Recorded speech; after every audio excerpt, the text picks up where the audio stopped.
Father God, here it is once more again. We come now, Lord, at this time that you've appointed. Some of us, we know how, God, to know that you are God beside no other. We thank you, God, for another day, for all of your blessings, for your safety, for your protection, your security. Lord, we thank you, God, that the family circle was yet unbroken. Lord, as we come now, we ask, God, that you would speak the word that you would have spoken. Have your own way, Lord. The words of my mouth and the meditation of my heart will be accepted in your sight. Forgive us, O Lord, for our many transgressions, for the omission and commission. We pray now, God, that you would create in us a clean heart. Give within us the right spirit. In your name we pray. Amen. Amen. The Lord our God is worthy to be praised. We're thankful for our gathering one more time. I don't know about nobody else, but anytime the Lord allows us to get up and see another day, we ought to be thankful. Amen. Amen. We hear of so many others that our family circle has been broken, and yet God has been gracious to us to allow as our moments to roll on a little while longer. Yes, Lord. Thank you. And we are truly, I am truly thankful to God Yes, Lord. for this opportunity. In the time remaining, I ask that we would look at 1 Kings chapter 3, beginning our reading at verse 5. 1 Kings chapter 3, begin our reading at verse 5. And you'll find these words at 1 Kings chapter 3, verse 5. Keep your Bibles open, go down a little ways there.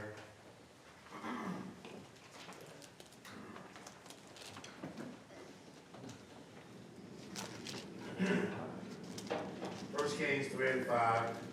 At Gibeon, the Lord appeared to Solomon during the night in a dream, and God said, "Ask for whatever you want me to give you." Solomon answered, "You have shown great kindness to your servant, my father David, because he was faithful to you and righteous and upright in heart. You have continued this great kindness to him and have given him a son to sit on his throne, this very day. Now, Lord, my God, you have made your servant king in place of my father David. But I am only a little child and do not know how to carry out my duties." Verse 8, your servant is here among the people. You have chosen a great people, too numerous to count or number. Verse 9, so give your servant a discerning heart to govern your people and to distinguish between right and wrong. For who is able to govern this great people of yours? Verse 10, the Lord was pleased that Solomon had asked for this. Verse 11, so God said to him, since you have asked for this and not for long life or wealth for yourself, nor have you asked for the death of your enemies, but for discernment in administering justice. Verse 12, I will do what you have asked. I will give you a wise and discerning heart, so that there will never be any war like you, nor will there ever be. Moreover, I will give you what you have not asked for, both wealth and honor, so that in your lifetime you will have no equal among kings. If you walk in obedience to me and keep my decrees and commands, as David your father did, I will give you a long life. Verse 15, then Solomon awoke and he realized it had been a dream. He returned to Jerusalem, stood before the ark of the Lord's covenant, and sacrificed burnt offerings and fellowship offerings. There he gave a feast for all of his court. You may be seated in the presence of the Lord. I read all of those. I think it is important to know and read all of those. But when you look down at verse 14, 14 and 15. And God had told Solomon that because you didn't ask for all of these things, he says, you ask for wisdom, that you may administer justice, I'm going to give you not only what you ask for, wisdom, but I'm going to give you these other things. He says, I'm going to give you wealth. But then when you look, my brothers and sisters, God says, I'm going to give you this. This was just God's blessing, just given to Solomon because he didn't ask for it. But yet God was gracious enough to give it. But in verse 15, verse 14, God makes a condition. In verse 14, God makes a condition. And what is that condition? God says, and if I will give you a long life, if you obey me and do what I say. My brothers and sisters, a conditional blessing.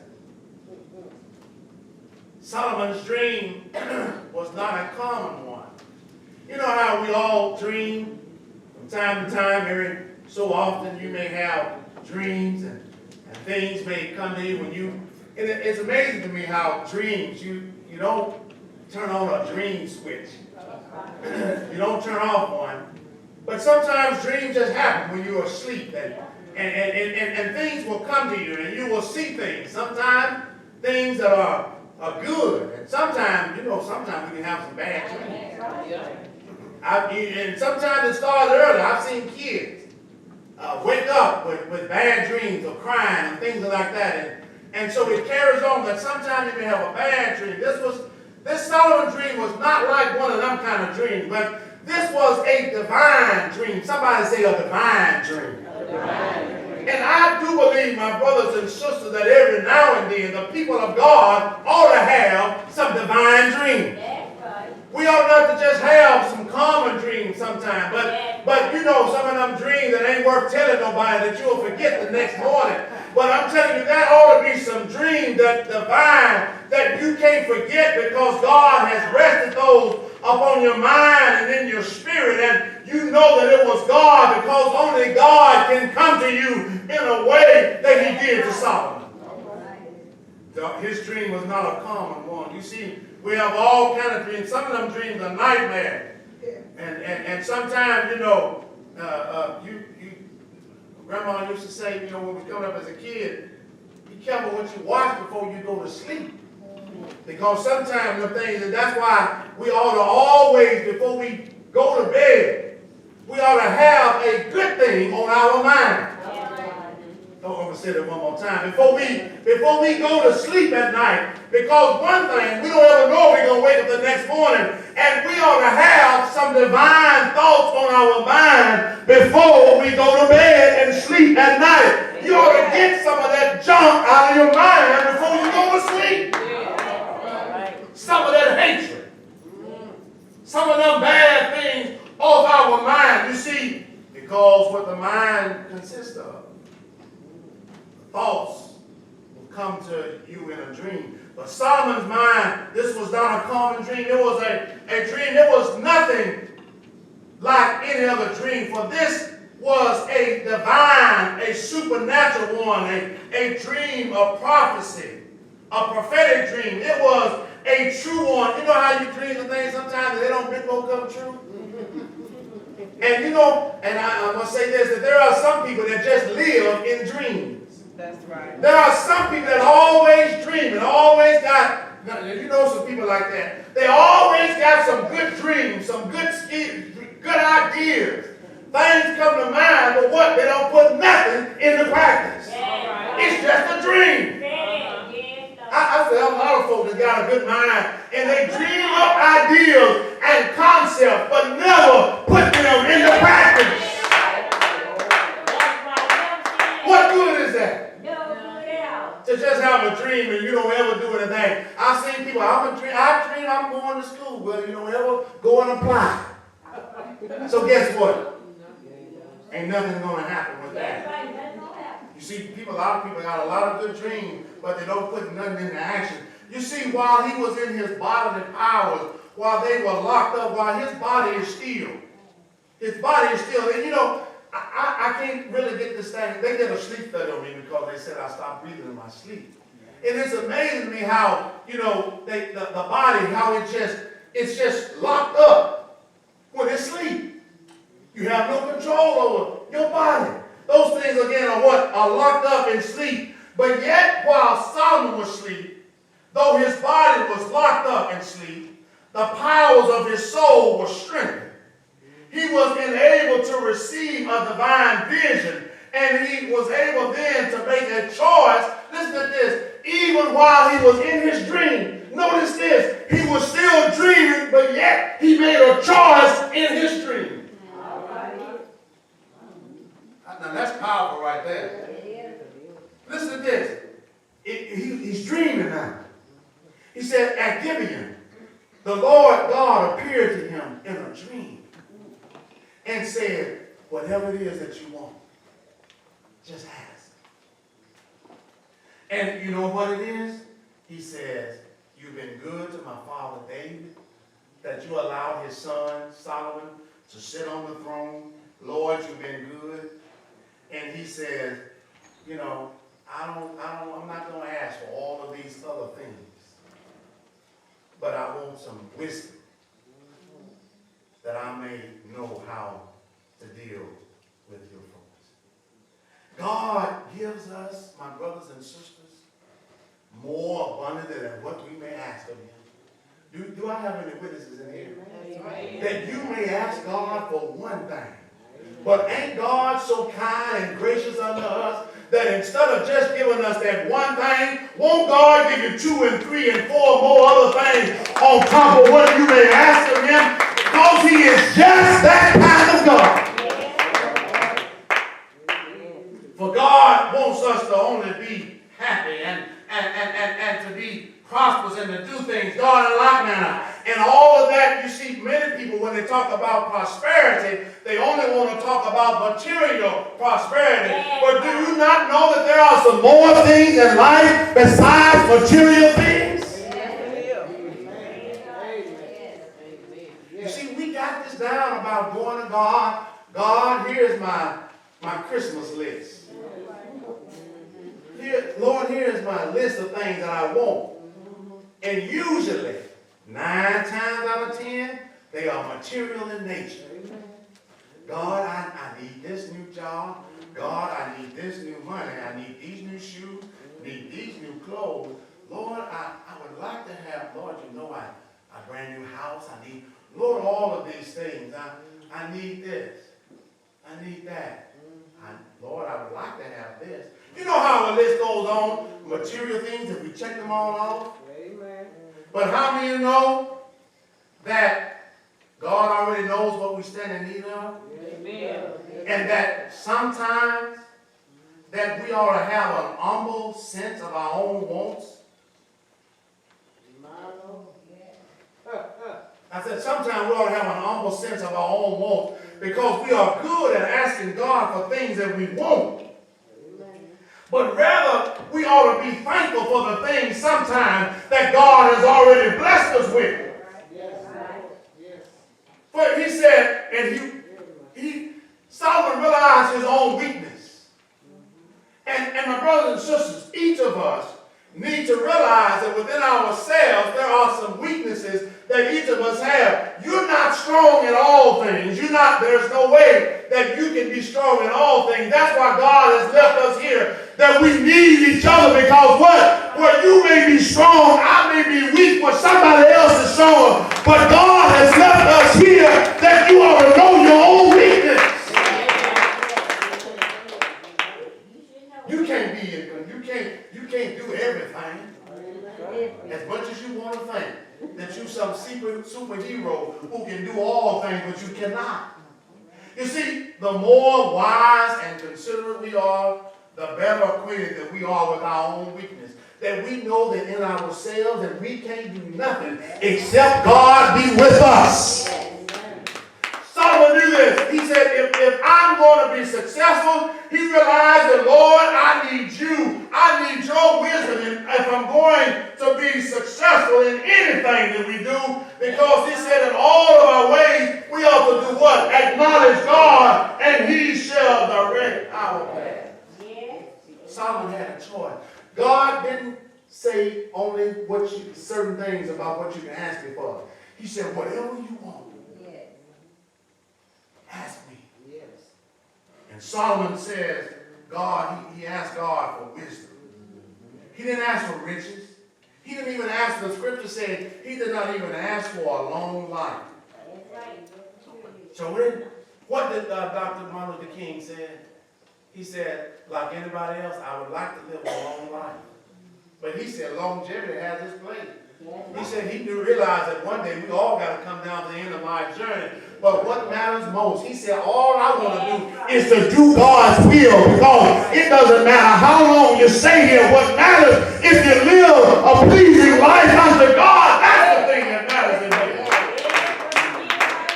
That's it, ain't it? That's the thing that matters, because we don't ever know. You see us right here today. You don't ever know when it's going to be our last moment. We may think and fool ourselves that we have a long life, but who knows? Did you have anything to do with your getting here? You won't have anything to do with your leaving either. He prays for wisdom. For James 1 and 5, what does James 1 and 5 say?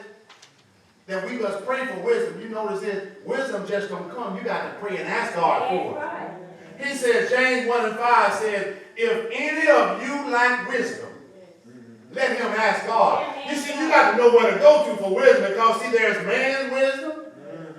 There is dark wisdom, evil wisdom.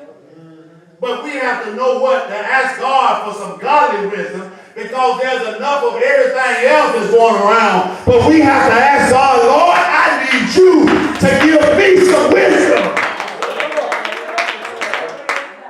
Ask God, say, God, I need you to help me, not with my brother or my sister, but Lord, I need you to help me with me. And the scripture says, James 1 and 5, if you ask God, God gives to all men liberally. He gives to us freely, and he upbraids not, and it shall be given him, that it may help us. It says that wisdom is given to us, that it may help us. Help us. Praise God. Do you need help? I need help. I ain't gonna sit here and try to pull the wool over your eye. I need help. All of us need help. If you're honest with yourself, you need help, and the only one that can help us is God. When he gives us his wisdom. That's right. Because there are ways that we think that we ought to pass, and things and that we think that we ought to take. But God says, no, if you ask me, I will give you the wisdom to know what path that you ought to take. And he says, I will give it freely, and I will give it abundantly unto you, that it may help us. And it says, not only in our particular calling, because each of us have a calling, what God has called upon us to do, but it says that it will also help us in the various occasions that we have. We have occasions in this life. Do you not know that? That there are some circumstances, there are some situations that Jan may go through that I might not go through. But she needs some wisdom to help her in her occasions. There are some things that I may go through that Sister Brenda may not go through. But guess what? We all need some godly wisdom, that whatever the occasion is, that God may lead us and direct us to help us in our time of need. That's right. Yes. He says, spiritual blessings. Listen to spiritual blessing versus earthly good. Those are accepted of God who prefer spiritual blessings to earthly good. You see, we got this down the path about what the earthly things that we want. But when was the last time you asked God for some spiritual blessings? All right. When was the last time that we let go of the earthly good list and started out on a spiritual list? You know, sometimes you have to make yourself, you know how we used to study sometime for an exam, we heard the old myth that if you had an answer, you wrote down a question and answer for an exam, and you put it under your pillow. You remember that? And you sleep over it overnight. Then it would kind of help you to, the next morning on that exam. No. That didn't work for me. I don't know about nobody else. I had to study. Now what I did do was I was able to get some rest.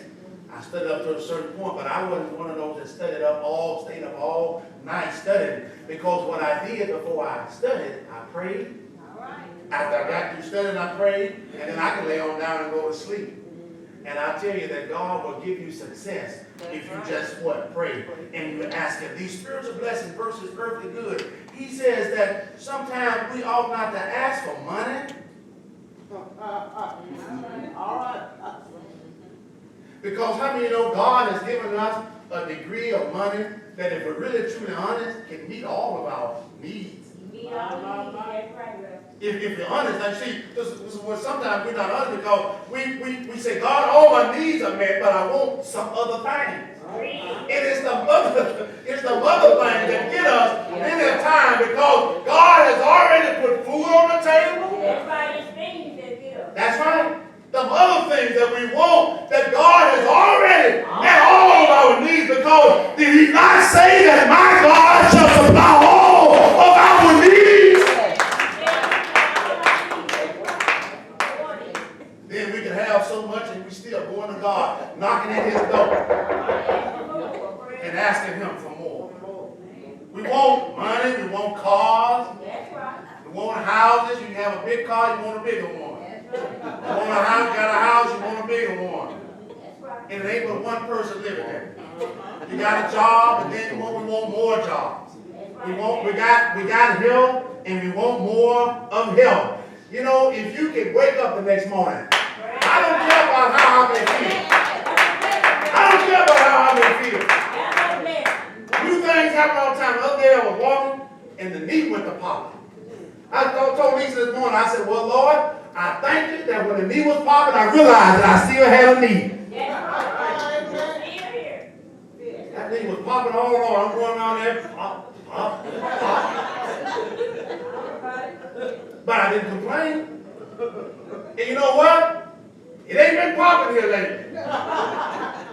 Things happen to sometimes, but I tell you, I don't want to take for granted what God has given me. That I thank God that even with a popping knee, I was still able to walk. It didn't limit me. It didn't limit me where I could go. Even with that congestion. I went to the doctor yesterday. They gave me steroid shot. They gave me pill for cough. They gave me a decongestant. What else did they give me? They gave me a nasal thing. But even with that, I don't make no excuse. Because I thank God that even with that, you may hear the congestion, you may not, all of that, but that's all right. Because I still thank God that I'm here today to see this January the 12th, 2020. I thank God for whatever condition it is because God already knows everything about us. Sure is. He already knows about us. He knew that knee was going to pop before it even started popping. But I popped on and kept on walking. People heard it popping. So I went on and told them before it was, before they said, what is that? Is that knee? And it wasn't the one that was usually hurting all the time. Usually the left one, but it was the right one that time. Don't say nothing with it. But that's the way it be sometimes. But I thank God that it is well as it is. You see, we want all these things. If God gives us something, we want more of it. But we never ask for wisdom. Yeah, right. We never ask God, Lord, show me how to love more. Yeah. Lord, give me a little bit more patience with my brothers and sisters. We never say, Lord, give me understanding. We never say, Lord, give me joy. Yes. Lord, give me the fruits of the Spirit. Lord, give me a righteous heart. Lord, give me a righteous mind. You see, in this, he prayed, Lord, give me a spiritual blessing. Give me some wisdom. God gave him, you see that about God gives liberally? God gave him so much wisdom that God told Solomon, there will be another king, another prince like you. He said, not in your time, and he says, not ever after. Because he asked God for wisdom. You see what that means? He asked God for something. You see what God gives us more than what we ever? He didn't have a thought that he would be like No other person would have the wisdom of Solomon. Praise God. But God ordained that and God gave it to him because he did not ask for earthly goods. Amen. If we make sure of wisdom and grace, these things will bring us outward prosperity with them. In other words, seek ye first the kingdom of heaven. And all of these other things, what shall be added unto us? They will bring sweetness and glory to God and to our lives. You see, the way to get spiritual blessings is to wrestle with God in prayer for them. You got to go to God in prayer, and you got to ask God. You got to get out on your knees. You got to stay asking God. You can't give up because you don't get it on Monday. You got to go back down on your knees on Monday, Tuesday, Wednesday, keep petitioning.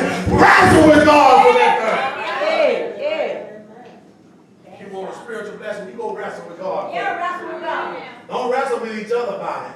Trying to take what somebody else has. But you ask God and say, God, give me some wisdom. Yeah. Lord, give me the spiritual blessing that I'm asking you for. Give me love, patience, understanding, joy, a righteous heart and mind.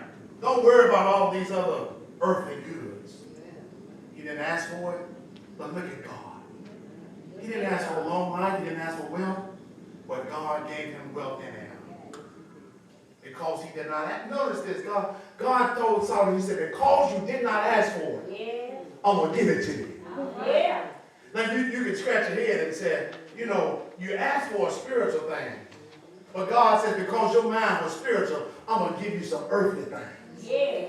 In other words, if you seek for me, yes, God says, I'm going to open up and give you much more abundantly than what you ever thought to ask of me. Yeah, I'm gonna be a God is such a good God. Yes, he Yes, it is. is. He gives us so much more than what we Yeah. ever, More. more even than what we deserve, because we don't deserve anything. But I'm so glad that he is just that kind of God. Yes, But then look at verse 14. If you still have the Bibles open. I want you to look at verse 14. He didn't ask for earthly good. God gave him so much wealth. Nobody else was wealthy like Solomon was. He had so much wisdom. God gave him the wisdom that no other king was like him in his day or even after, even to this day.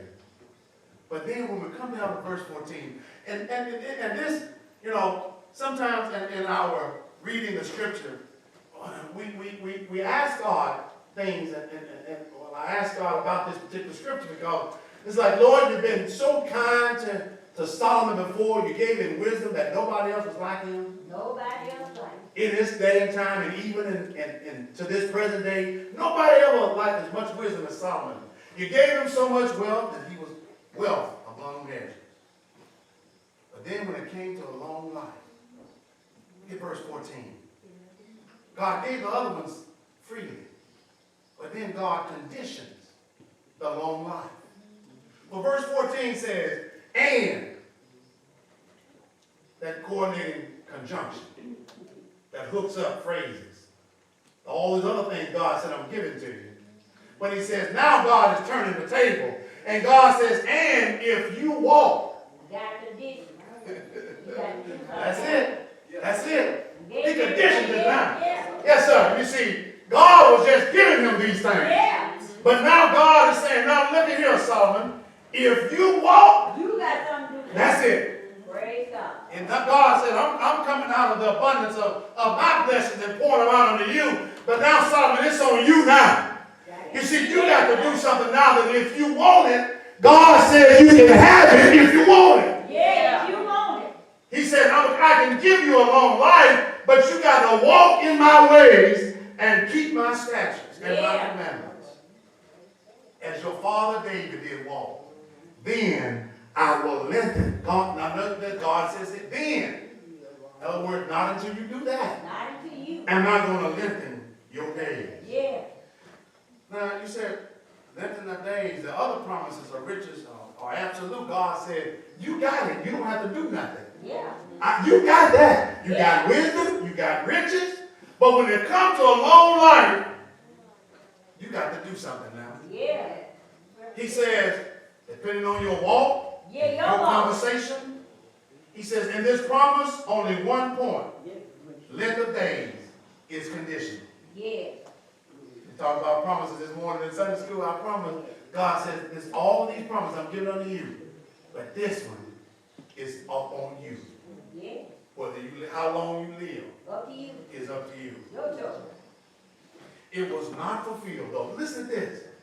God knows all things. God told him I could give it. But yet, it was not fulfilled. Solomon lived, many of the commentators that I looked at, John Darby, Matthew Henry, and others, said that he did not even get to be 60 years of age. That's it. Somewhere he did not live. But his father David lived to be 70 years of age.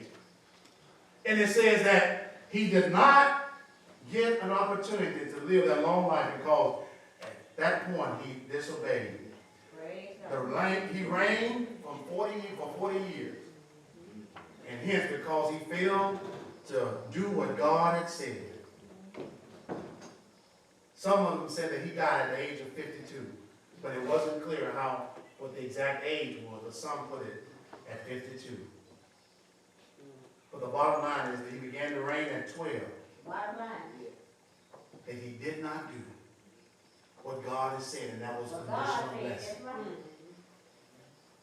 Now I wonder, brothers and sisters, that God, life and death is all in his hand, but sometimes we can do things to shorten our time. We do. That's right. We can. Not that God wanted that to happen, That's right. but sometimes We sure. we do things. Sometimes we engage in things That's right. and participate in activities again that God says that we know that we should not. That's what God said. And yet, my brothers and sisters, that God He is faithful, He is loving, He's kind. And He conditioned this. Now, we know that grace, God doesn't always condition, but in this one particular instance, He was talking to Solomon. He gave specific instructions, and God does not hold us accountable for things that He did not say to us. God ain't that one, but He tells us what He does expect of us, and He expects for us to live and to carry out those obligations. Amen. A conditional blessing, my brothers and sisters. Look at what God has given unto us. I just want to cause us to think about how good God has been to us. Yes. And what does God require of man? The scripture says, but to do justly, to fear God, and keep His commandments, and to love what our brothers and sisters, what as ourselves. What does God require of us? For He has been good to us. He is gracious and kind to us. And I thought that when I thought about the lesson of Solomon, I said, I am so glad today, my brothers and sisters, that Jesus Christ came. Because guess what? No longer God is just good. He just pours out His favor upon us. But God expects for us. He gives us an opportunity to come. But yet God expects for us to do the best as we can